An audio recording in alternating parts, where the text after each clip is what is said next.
This video is sponsored by EduQuest. The struggle to find courses that truly speak your language, it's finally over. Welcome to EduQuest, where learning is made just for you.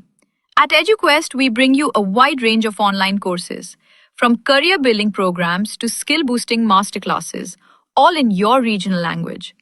Because we believe language should never be a barrier to success. Our courses are tailor-made after understanding what today's learners really need. So why wait?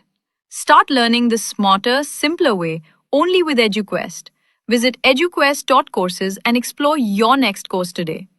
And hey, don't miss out on our exciting offers and promotions. வணக்கம் நண்பர்களே, எறும்பு வடிவில் ஈசனே வந்து அருள் புரியும் ஒரு அற்புத திருத்தலத்தை பற்றி தான் இன்னைக்கு பேச போகிறோம். ஆமாங்க, திருச்சியில் இருக்கும் திருவெறும்பூர் எறும்பீஸ்வரர் கோயில். வேலைவாய்ப்பு, மன அமைதி, பாவ விமோசனம் எல்லாம் தரும் இந்த கோவிலோட சிறப்புகளை இந்த வீடியோவில் பார்க்க போகிறோம். வணக்கம் நண்பர்களே, உங்களை ஊர் சுத்திரம் சேனலுக்கு வரவேற்கிறோம். இன்றைக்கி நம்ம தரிசிக்க போகிறது திருச்சியோட புராண புகழ்மிக்க திருவெறும்பூர் எறும்பீஸ்வரர் கோயில். இந்த கோயிலில் என்ன ஸ்பெஷல்? இந்த கோயில் என்ன ஸ்பெஷல்னா, இங்கே ஈசன் எறும்பு வடிவத்தில் வந்து பக்தர்களுக்கு அருள் புரிகிறாரு.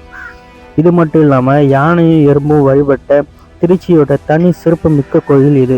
இன்னைக்கு இந்த வீடியோவில் இந்த தலத்தோட மகிமைகளை தெரிஞ்சு போவாங்க.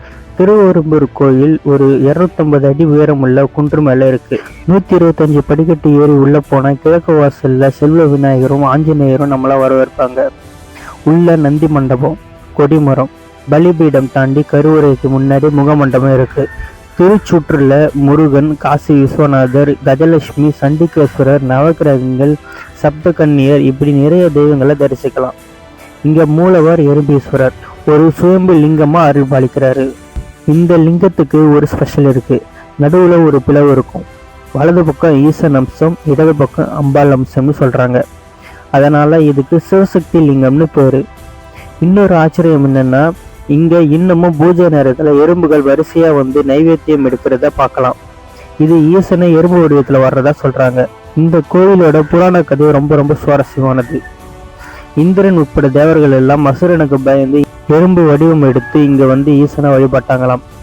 இந்திரன் தினமும் 1000 கருநெய்தல் மலர்களால ஈசனை பூஜை செஞ்சாரு. ஆனா எறும்பு வடிவத்துல லிங்கத்து மேல ஏறி வழிபட முடியாம தவிச்சாங்க. இதை பார்த்து மனமிறங்கின ஈசன் லிங்கத்தை சற்று தலை சாய்ச்சி அவங்களுக்கு வழிபட வசதி செஞ்சாரு. இதனால இந்த ஈசனுக்கு பிப்பிலிகேஸ்வரர்னு பேரு. அம்பாள் இங்க நறுங்குழல் நாயகியாக, சௌந்தரிய நாயகியாக தெற்கு நோக்கி அருள்றாங்க. இந்த கோயில் சோழர்கள் காலத்துல கற்கோயிலா மாற்றப்பட்டது. கருவறை சுவர்கள்ல சோழர்களோட பெருமையை சொல்லும் கல்வெட்டுகள் இருக்கு. கிபி 1752 ஆங்கிலேய பிரெஞ்சு போரின் போது இந்த கோயில் படைவீடா கூட பயன்பெற்றிருக்கு. இங்க வந்து வழிபட்ட சோம்பல் நீங்கி சுறுசுறுப்பு வருமாம். வேலைவாய்ப்பு, குறிப்பாக அரசு வேலை, வெளிநாட்டு வேலை வேணும்னு வேண்டவங்களுக்கு இது பரிகார தலமா இருக்கு. வேண்டுதல் நிறைவேறினவங்க இங்க ஈசனுக்கு பாலாபிஷேகம் செஞ்சு நன்றி சொல்றது வழக்கம். இங்க விளக்கு ஏற்றி வணங்கினா 7 தலைமுறை பாவங்களும் நீங்கும்னு நம்பிக்கை. திருவெறும்பூர் எறும்பீஸ்வரர் கோயிலோட மகிமையில இந்த வீடியோல நம்ம பார்த்தோம். திருச்சியிலிருந்து தஞ்சாவூர் போகும் ரோட்ல திருச்சியிலிருந்து 12 கிலோமீட்டர் தொலைவில் இந்த தலம் இருக்கு. காலை 6:30 மணியிலிருந்து மதியம் 12 மணி வரைக்கும், மாலை 4:30 மணியிலிருந்து இரவு 8:30 மணி வரைக்கும் கோயில் திறந்திருக்கும். அடுத்து எந்த ஆன்மீக தலத்தை பற்றி தெரிஞ்சுக்கணும்னு உங்களுக்கு ஆர்வமா இருக்கு, கமெண்ட்ல சொல்லுங்க. இந்த வீடியோ பிடிச்சிருந்தா லைக் பண்ணுங்க, ஷேர் பண்ணுங்க. மேலும் நம்ம சேனலுக்கு சப்ஸ்கிரைப் பண்ணி பெல் ஐக்கானை ஆன் பண்ணுங்க. அடுத்த வீடியோல சந்திப்போம். ஈசன் அருள் எல்லாருக்கும் கிடைக்கட்டும்.